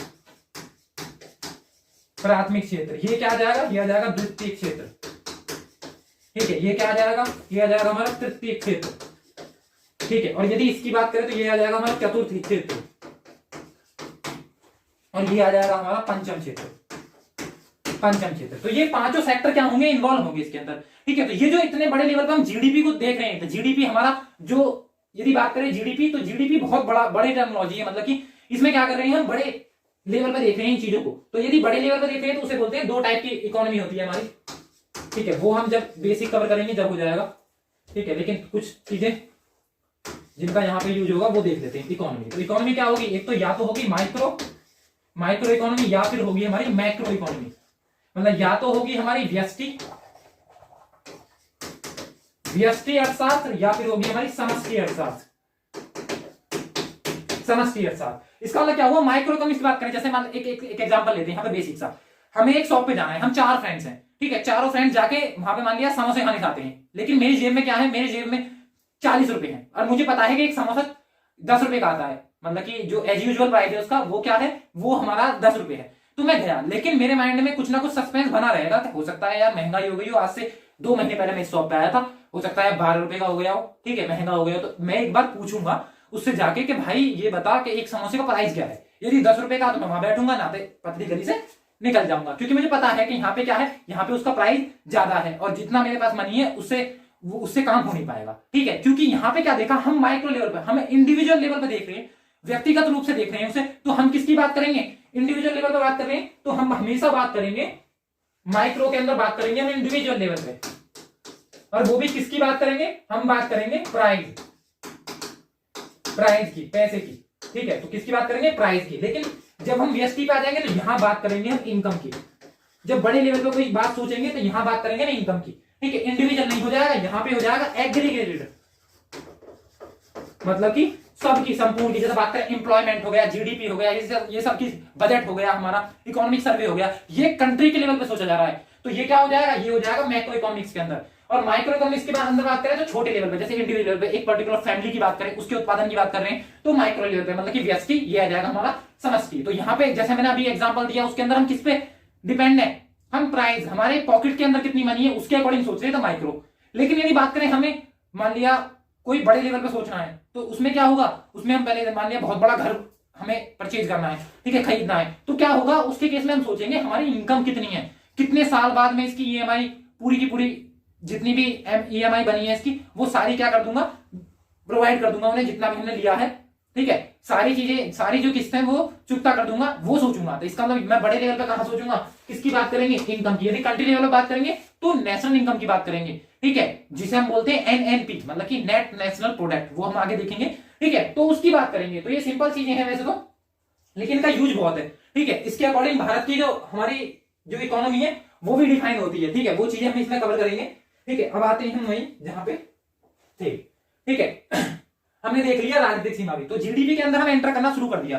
ठीक है, तो अब क्या हुआ, यदि बात करें हम जीडीपी की, तो जीडीपी में क्या होगा, अब देखते हैं हम भारत की। अब जीडीपी क्या है, भारत की सीमा में उत्पादित वस्तुओं का मूल्य जीडीपी कहलाता है। जितनी भी वस्तुओं और सेवाएं हैं, वस्तु मैंने बता दिया, सेवा मैंने बता दिया, राजनीतिक सीमा भी बता दिया क्या होता है। ठीक है, ये आपको पता है। ठीक है, तो सारी चीजें बताने के बाद अब पता चलिए आपको कि इसके अंदर जितने भी उत्पादन हो रहा है, वो चाहे गुड्स मतलब कि वस्तुएं हों या सेवाएं मतलब कि सर्विसेज हो, सब किसके अंदर काउंट होंगी, सब जीडीपी के अंदर काउंट होने वाली है। जैसे एक एग्जांपल लिया, भारत में एक एक्स कंपनी है, उसने क्या किया, उसने 1000 रुपए कमाए। ठीक है, और भारत की वाई कंपनी है, ठीक है, मतलब वाई कंपनी है, उसने चाहे वह विदेश की हो, जैसे मैंने बताया अभी, जियो हो गया, वो हो गया, क्या कहते हैं, वीवो हो गया, ओप्पो हो गया, सैमसंग हो गया, ये सब बाहर की है, एप्पल हो गई, ये सब बाहर की है, लेकिन प्रोडक्शन कहां कर रही है, भारत में। एम्प्लॉयमेंट किसको दे रही है, भारत को। तो इसका मतलब ये भी जीडीपी के अंदर काउंट होने वाली है। तो 200 रुपए कोई विदेशी कंपनी है उसने कमाई, इसका मतलब हमारी जीडीपी कितनी हो गई, वो हो गई हमारी 1200 रुपए, सिंपल भाषा में देखें तो। ठीक है, तो ये 1200 रुपए हुए। ठीक है, अब ये तो देखा हमने जीडीपी है, मतलब कि भारत से बाहर उत्पादित वस्तुओं या किसी भारतीय द्वारा की जा रही नौकरी और सैलरी जीडीपी के अंदर काउंट नहीं होती है। ये एक तरीके से एक नॉट है। ठीक है, क्योंकि ये जीडीपी के अंदर नहीं, ये जीएनपी के अंदर काउंट होगी, मतलब कि जो हमारा एनएनपी आएगा उसके अंदर ये काउंट होगा, क्योंकि उसमें राष्ट्रीयता जाएगी, नेट नेशनल प्रोडक्ट, सकल राष्ट्रीय आय, वो हम आगे देखेंगे। तो अभी हमारा क्लियर हो गया डाउट बिल्कुल। तो जीडीपी क्या है, हमने जीडीपी देख लिया। ठीक है, अब क्या होगा, जीडीपी देख लिया, इसके बाद देखते हैं जीडीपी के बाद आता है हमारा तुरंत हमारा जीडीपी और फिर आ जाएगा एनडीपी। मतलब कि एनडीपी का मतलब क्या है, नेट नेशनल प्रोडक्ट। ठीक है, नेट नेशनल प्रोडक्ट में क्या देखेंगे, अब आ गया हमारा जीएनपी, इससे पहले जीएनपी नहीं, नेट नेशनल प्रोडक्ट हमारा एनडीपी। ठीक है, तो एनडीपी हमने उसमें जीडीपी देखा, ग्रॉस डोमेस्टिक प्रोडक्ट, सकल घरेलू आय, मतलब टोटल कितना हुआ। उसके बाद देखो, यदि एक सिंपल सा एग्जांपल लेते हैं हम, मान लिया गांव से बिलोंग करते हो आप, ठीक है, आपको क्या करना है, आपको वो होती है ना मशीन चारा काटने वाली, ठीक है, उसमें क्या हुआ, आपको 10 दिन तक मान लिया चारा काटना है, वो जो उसके अंदर लगे होते हैं ना, ठीक है, क्या बोलते हैं उन्हें, वो गंडासे टाइप, ठीक है, वो लगे होते हैं, तो उससे आपको काटना है। ठीक है ना यार, तो मान लिया वो जो चारा काट रहे हो आप, चारा तुमने कंटिन्यू काटा 10 दिन तक, 10 दिन बाद क्या हुआ, उसके अंदर जो वो लगे हुए थे वो क्या हो गए, वो घिस गए। ठीक है, फिर हमने उसकी फाइलिंग करी, लेकिन जिस टाइम पे हम प्रोडक्शन कर रहे हैं, मतलब जिस टाइम पे हम उससे चारा काट रहे हैं, तब हमारे माइंड में ये चीज नहीं है। मान लिया जैसे कि हम इस स्टूडियो की बात करते हैं, ठीक है, वैसे स्टूडियो नहीं है, रूम ही है, ठीक है, तो इसकी बात करते हैं, तो इसके अंदर क्या है, इसके अंदर लाइट भी लगी हुई है, मान लिया ये बोर्ड भी है, ठीक है, इसका जो बिल है वो भी जाएगा, ठीक है, इस रूम का रेंट भी जाएगा। लेकिन जिस टाइम पे मान लिया इससे कुछ ना कुछ प्रोडक्शन हुआ, मुझे सर्विस प्रोवाइड करने के बाद कुछ ना कुछ प्रोडक्शन हुआ, कुछ पैसे मेरे पास आए, लेकिन उस टाइम पे जिस टाइम पे मेरे पैसे मेरे पास आए, उस टाइम पे मैंने ये नहीं सोचा कि मुझे रेंट भी देना है, मुझे बिल भी देना है, ठीक है, लेकिन वो है हमारे अंदर, इसके अंदर ये काउंट होने वाली चीजें हैं। ठीक है, तो इसका मतलब ये क्या हुआ, एक तरीके से रिपेयरिंग मेंटेनेंस, जैसे हम गाड़ी चलाते हैं, ठीक है, 2000 किलोमीटर चला रही, 3000 किलोमीटर चला रही, उसके बाद वो मेंटेनेंस मांगती है, रिपेयर मांगती है, लेकिन जिस टाइम पर हम उसका यूज कर रहे हैं, उस टाइम पर हमारे माइंड में नहीं आती ये चीजें कि हमें इसका मेंटेनेंस भी कराना है। ठीक है, तो ये क्या होगा, ये सारी चीजें हैं मूल्यह्रास, मतलब कि इन्हें बोलते हैं डेप्रिसिएशन। इसका मतलब ये हुआ, जितनी भी हमारी जीडीपी थी, उस जीडीपी में से, मतलब कि जो हमारी जीडीपी थी, जीडीपी हम देख चुके क्या थी जीडीपी, तो ग्रॉस डोमेस्टिक प्रोडक्ट में से यदि मैं डेप्रिसिएशन, जो हमारा मूल्यह्रास है, ठीक है, जो भी रिपेयरिंग हो गया, मेंटेनेंस हो गया, फाइलिंग हो गया, यदि बात करें मशीनरी की, जैसे मान लिया हमने क्या करा, हमने एक लेथ मशीन, जिसे क्या बोलते थे सिंपल भाषा में खराद मशीन है, उसमें हमने कोई प्रोडक्ट बनाया, सर्कुलर प्रोडक्ट बनाया, हमने उसे चक में लगाया, चक में लगाने के बाद उस पर क्या किया, सिंगल कटिंग टूल से या मल्टी कटिंग टूल से उस पर क्या करी, कोई ना कोई मशीनिंग करी, टर्निंग करी, टेपरिंग करी, ठीक है, वो सारी चीजें करी, थ्रेडिंग कर ली। ठीक है, तो क्या हुआ, उसके बाद हमें ये तो पता है हमारा प्रोडक्शन हो रहा है, हम रॉ मटेरियल ले रहे हैं, उससे क्या फिनिश प्रोडक्ट बना दे रहे हैं, लेकिन हमें उस टाइम पे ये पता नहीं चलेगा कि जो हमारा कटिंग टूल है, जिस कटिंग टूल से हम उसकी कटिंग कर रहे हैं, वो भी घिस रहा है। ठीक है, वो तो हमें तब पता चलेगा जब वो पूरी तरीके से घिस जाएगा। इसका मतलब ये क्या है, ये हमारी रिपेयरिंग और मेंटेनेंस है। ठीक है, इसका खर्चा भी होता है, जो कि हमें बाद में पता चलता है। ठीक है, तो इसे भी निकाल दिया जाए तो हमारा आ जाता है नेट डोमेस्टिक प्रोडक्ट, मतलब कि कुल घरेलू आय। इसमें से हमने जो रिपेयरिंग मेंटेनेंस है या कोई भी खर्चे हैं, वो डेप्रिसिएशन, जो मूल्य ह्रास हो रहा है हमारा, वो हमने उसके अंदर से घटा दिया। इसका मतलब ये क्या हो गया, अब हो गया नेट डोमेस्टिक प्रोडक्ट। तो जिसे जीडीपी समझ में आ गया, वो सिंपल तरीके से एनडीपी, नेट डोमेस्टिक प्रोडक्ट, कुल भी, बस कुछ नहीं होता, जहां भी हमारा कुल आ गया, मतलब कि एन आ गया, उस यदि हमें जी से एन पे जाना है, मान लिया ये एन है और ये जी है, तो कुछ नहीं करना, बस यहाँ पे डेप्रिसिएशन क्या कर देना, सब्ट्रैक्ट कर देना, तो हम कहां पहुंच जाएंगे, एन पे पहुंच जाएंगे। वो चाहे हमारा जीडीपी हो, वो चाहे जीएनपी हो। ठीक है, तो जीएनपी से हमें एनएमपी पे जाना है, तब भी डेप्रिसिएशन घटाएंगे, जीडीपी से हमें एनडीपी पे जाना है, तब भी हम डेप्रिसिएशन, मूल्यह्रास को इसमें से सब्ट्रैक्ट कर देंगे। ठीक है, तो ये हमें, आई थिंक आपको क्लियर हो गया होगा क्या होता है हमारा net domestic product, NDP, GDP minus मूल्यह्रास। ठीक है, जो कि आप यहां पे देख भी सकते हो, NDP equal to GDP minus मूल्यह्रास, मतलब कि डेप्रिसिएशन। अब डेप्रिसिएशन क्या है, ये भी आपको आई थिंक क्लियर हो गया होगा। ठीक है, उसके बाद देखते हैं हम नेक्स्ट हमारा जीएनपी, मतलब कि ग्रॉस नेशनल प्रोडक्ट, मतलब कि हमारा सकल राष्ट्रीय आय। अब इसमें राष्ट्रीयता वाला टर्म आ गया। राष्ट्रीयता का मतलब क्या हुआ, इसमें नेशनलिटी जुड़ गई। इसका मतलब ये हुआ, इसके अंदर हम क्या करेंगे, इसके अंदर हम कवर करने जा रहे हैं वो सारी चीजें जैसे भारत या भारतीय मूल के, मतलब कि जो भारत के लोग हैं और विदेश में उनकी नौकरी लगी हुई, उनकी सैलरी भी उसके अंदर काउंट होगी। वो जो भी काम कर रहे हैं विदेश में, वो इसके अंदर काउंट होंगे। लेकिन हमारे यहां भी तो विदेशी काम कर रहे हैं, जैसे मैंने अभी बताया, वीवो हो गया, जियोमी हो गया, या फिर हमारा ओप्पो हो गया, या फिर सैमसंग हो गया, या फिर हमारा जो विदेशी कंपनी माइक्रोसॉफ्ट हो गई, अमेजॉन हो गई, ये सब क्या है, ये भी तो यहाँ काम कर रही है, उत्पादन कर रही है। तो ये क्या करनी पड़ेगी, हमें सब्जेक्ट करनी पड़ेगी। और जो हमारे, क्योंकि सबसे ज्यादा एनआरआई कौन है, ठीक है, एनआरआई बात करो, पर्सन ऑफ इंडियन ओरिजिन की बात करें, ओवरसीज के अंदर आ गए हैं, वो ओवरसीज सिटीजन जो है उसके अंदर ही काउंट होते हैं अब तो। ठीक है, तो वो भी सबसे ज्यादा कहां से आता है रेवेन्यू, वो भारत के ज्यादा, दूसरे नंबर पे चाइना है। ठीक है, तो वो उनकी भी जो सैलरी है वो भी किसके अंदर काउंट होगी, हमारी एनडीपी के अंदर, मतलब कि एनडीपी के अंदर नहीं, जो हमारा जीएनपी है, ग्रॉस नेशनल प्रोडक्ट के अंदर। तो यहां पे राष्ट्रीयता आ गई।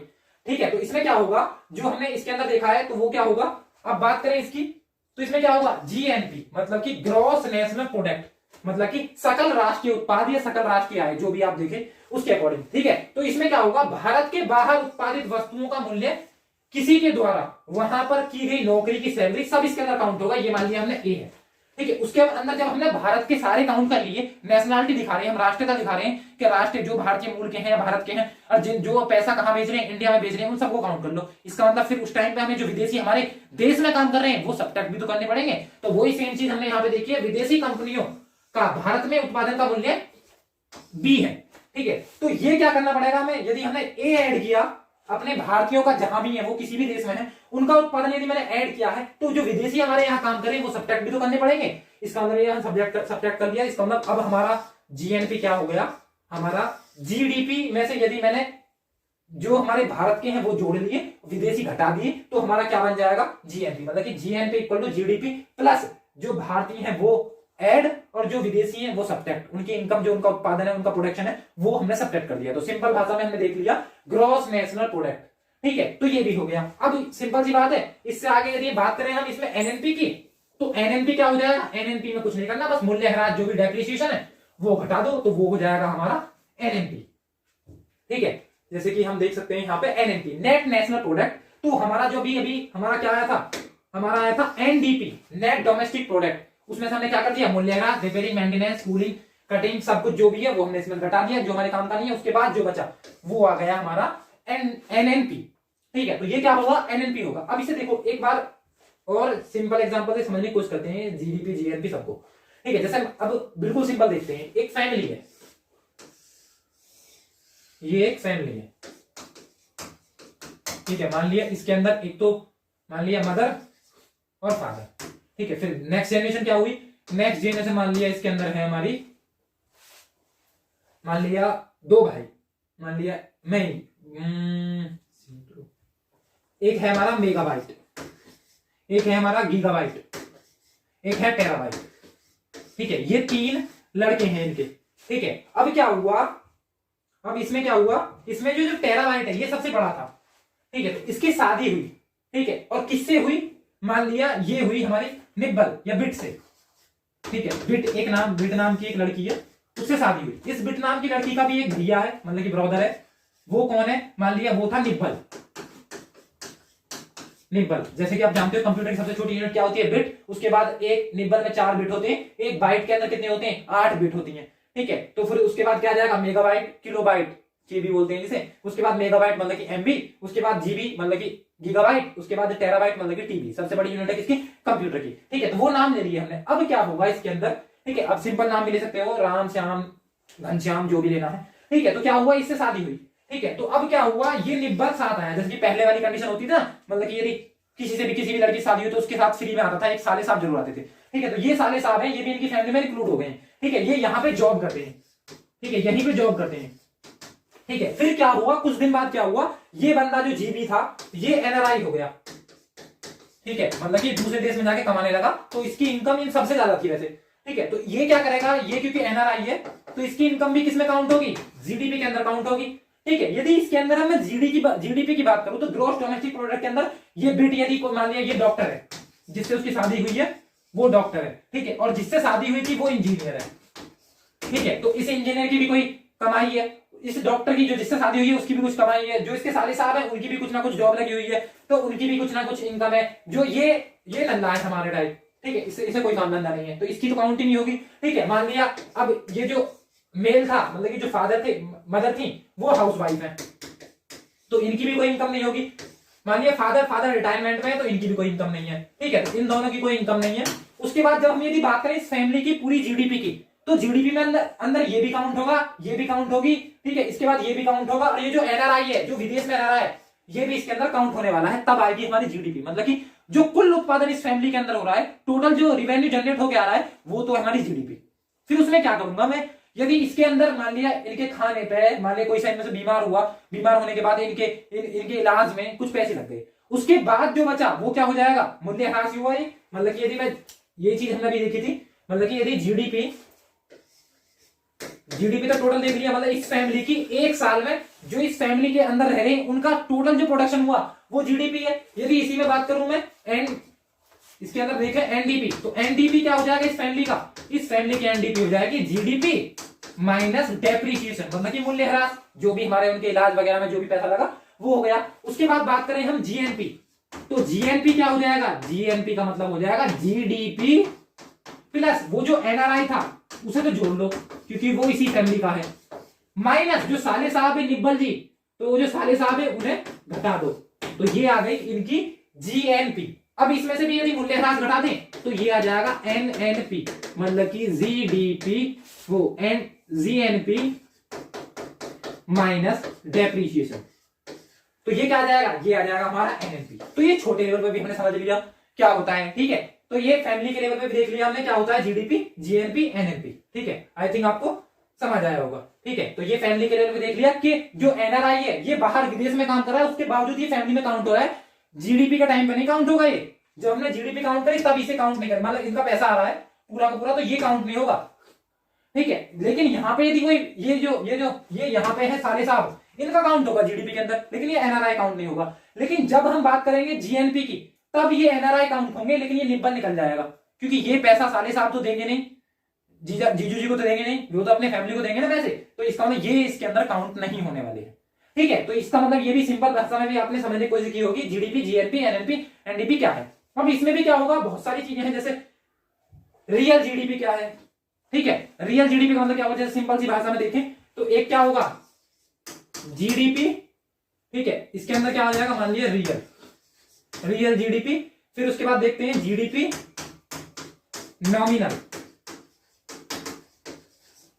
नॉमिनल जीडीपी, उसके बाद ठीक है जीडीपी एट नॉमिनल प्राइस, और GDP at PPP purchasing power parity, ठीक है। उसके बाद जीडीपी में जीडीपी एट मार्केट प्राइस और जीडीपी एट कॉस्ट प्राइस, ठीक है, कॉस्ट प्राइस। रियल जीडीपी मतलब कि बेसिक चीजें, वैसे तो हम इसे नेक्स्ट में कवर करेंगे, पर कैपिटा इनकम भी इसके अंदर आ जाएगी। यदि बात करें इससे पहले तो मार्केट प्राइस थोड़ा बेसिक देख लेते हैं। तो मार्केट प्राइस की बात करें, जैसे मार्कर की बात करें, मार्केट के अंदर कुछ ना कुछ इनडायरेक्ट टैक्स भी लगेंगे, कुछ सब्सिडी प्रोवाइड करें, जैसे कि हमें 900 रुपए का सिलेंडर 700 रुपए में कैसे मिलता है, 200 रुपए हमारी सब्सिडी है गवर्नमेंट की तरफ से, लेकिन उसमें इनडायरेक्ट टैक्स भी लगते हैं। मतलब कि यदि बात करें मार्केट प्राइस निकालने की, तो मार्केट प्राइस में हम उसकी जो मान लीजिए 5 रुपए बन के तैयार हुआ, लेकिन बिक कितने रुपए में रहा है, 25 रुपए में, इसका मतलब 20 रुपए में, जो क्योंकि लग्जरी चीज है इसका मतलब इस पर तो इनडायरेक्ट टैक्स लग रहा होगा बस, तो इस पर इनडायरेक्ट टैक्स जो अप्रत्यक्ष कर है, ठीक है, अप्रत्यक्ष कर लगने के बाद इसकी वैल्यू क्या हो जा रही है, हमारी 25 रुपए हो जा रही है। वैसे ये कॉस्ट प्राइस क्या है इसकी, तो वो है हमारी 5 रुपए, ठीक है। तो कॉस्ट प्राइस ही काउंट होती है हमारी जीडीपी के अंदर, मार्केट प्राइस काउंट नहीं होता। मार्केट प्राइस पे तो वो जीडीपी बहुत ज्यादा हो जाएगी। तो जिस पे बनके तैयार हुई लागत मूल्य पे इसे बोलेंगे GDP at cost price, market बाजार मूल्य पे जीडीपी एट मार्केट प्राइस, इसे डिटेल में देखेंगे नेक्स्ट वीडियो में, ठीक है। बात करें जीडीपी एट रियल, मतलब कि रियल जीडीपी का मतलब ये है कि ये कोई ना कोई बेस ईयर पे काउंट होगा, बेस ईयर, वो जो कि क्या है हमारा बेस ईयर की बात करें तो 2011-12 या 10-11, ठीक है। इस बेस ईयर पे यदि बात करें नॉमिनल जीडीपी, तो ये टोटल ही है, मतलब कि जो हमारा करंट प्राइस है, मतलब कि जिसके अंदर हमारा इन्फ्लेशन भी होगा, महंगाई भी काउंट होगी, उसके अंदर, तो ये हमें ज्यादा लगती है, लेकिन रियल में हमारी जो रियल जीडीपी आती है वो इससे निकल जाती है। उसके बाद देखेंगे हम ऐसे ही हमारा ये हो जाएगा नॉमिनल जीडीपी, नॉमिनल प्राइस पे। नॉमिनल जीडीपी की बात करें तो नॉमिनल जीडीपी के अकॉर्डिंग भारत की पोजीशन 7वां स्थान है, ठीक है, 6ठा स्थान मान सकते हैं, ठीक है। यदि बात करें हम परचेजिंग पावर पैरिटी, तो पीपीपी के अकॉर्डिंग हमारी जो भारत है उसकी पोजीशन है पूरे विश्व में 3rd लार्जेस्ट इकोनॉमी है हमारी इंडिया। यदि परचेजिंग पावर पैरिटी की बात करें, परचेजिंग पावर पैरिटी का मतलब ये हुआ कि इसके अंदर क्या होगा, परचेजिंग मान लिया वही सेम चीज, मान लिया हमें एक बहुत ही लग्जरियस रूम खरीदना है, परचेज करना है इंडिया में, ठीक है। उसके अंदर फ्रिज, कूलर, एसी, सारी जितनी भी हमारी कंफर्ट जोन की चीजें हैं, कंफर्ट के लिए जितनी भी चीजें हमें रिक्वायरमेंट है, वो सारी चीजें उसके अंदर है। वो सेम चीज हमें परचेज करनी है यूएसए के अंदर, ठीक है। तो यूएसए के अंदर वही सेम चीज कितने रुपए में मिल रही है, ठीक है, उन्हें आके यहां रुपये में कन्वर्ट करो, ठीक है। उसके बाद देखो कि वहां पे वही उतना ही कंफर्ट हमें कितने प्राइस पे मिल रहा है और यहां पे कितना मिल रहा है, तो इससे पता चलती है परचेजिंग पावर कितनी है। तो परचेजिंग पावर भारत की ज्यादा है, इस वजह से यदि परचेजिंग पावर पैरिटी के अकॉर्डिंग देखें तो यूएसए को भी क्रॉस करके, ठीक है, सबसे टॉप पे आ जाती है चाइना, परचेजिंग पावर पैरिटी के अकॉर्डिंग सोचें।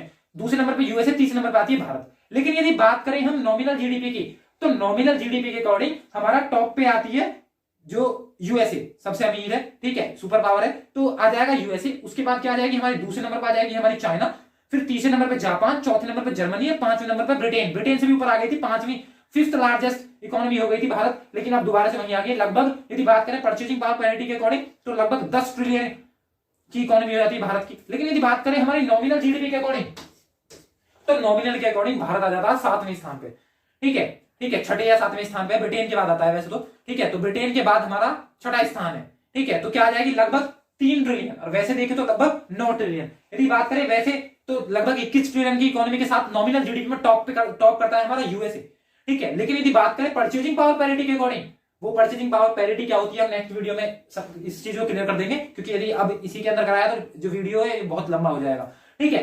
तो वो हो जाएगा इसके अंदर, ये भी देख लिया हमने, ठीक है, ये देखेंगे अगली में। उसके अंदर क्या देखेंगे हमने देख लिया। उसके बाद बात करें पर कैपिटा इनकम, इसके अकॉर्डिंग हमारा क्लासिफिकेशन भी होता है।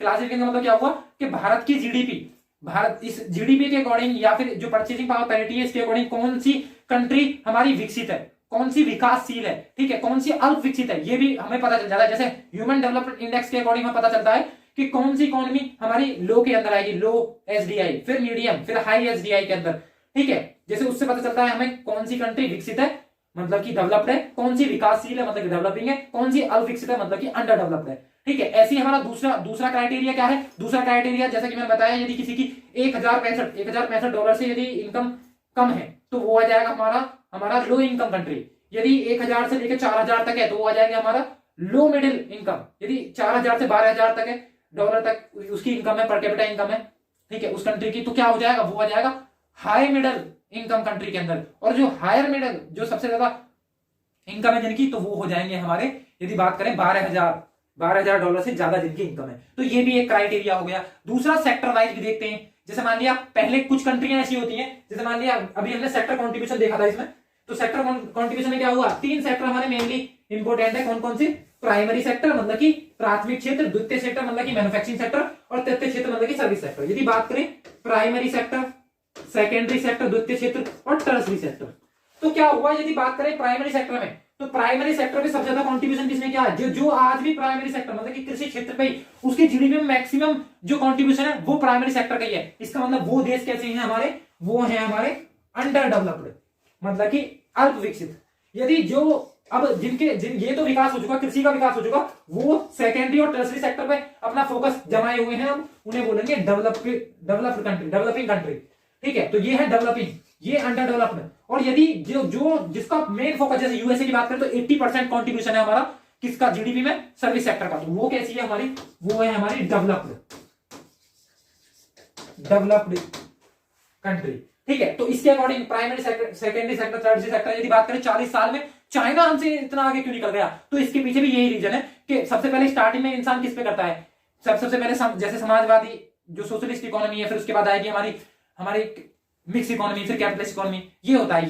ये एक तरीके से हमारा ग्रो करने का प्रोसेस है। ऐसे ही हमारे सेक्टर वाइज भी सबसे पहले हम रोटी कपड़ा मकान मतलब कि हम एग्रीकल्चर सेक्टर पे, प्राइमरी सेक्टर पे वर्क करेंगे, उसके बाद सेकेंडरी सेक्टर में शिफ्ट होंगे, फिर उसके बाद टर्सरी सेक्टर में शिफ्ट होंगे। लेकिन भारत ने ऐसा नहीं किया। भारत ने डायरेक्ट क्या किया, पहले वो सबसे पूरी तरीके से एग्रीकल्चरल है मतलब कि कृषि बेस्ड अर्थव्यवस्था थी, डायरेक्ट शिफ्ट हो गई हमारी सर्विस सेक्टर पे। तो ये जो मैन्युफैक्चरिंग सेक्टर है, चाइना इन 40 साल के अंदर क्या हो गया, मैन्युफैक्चरिंग हब बन गया।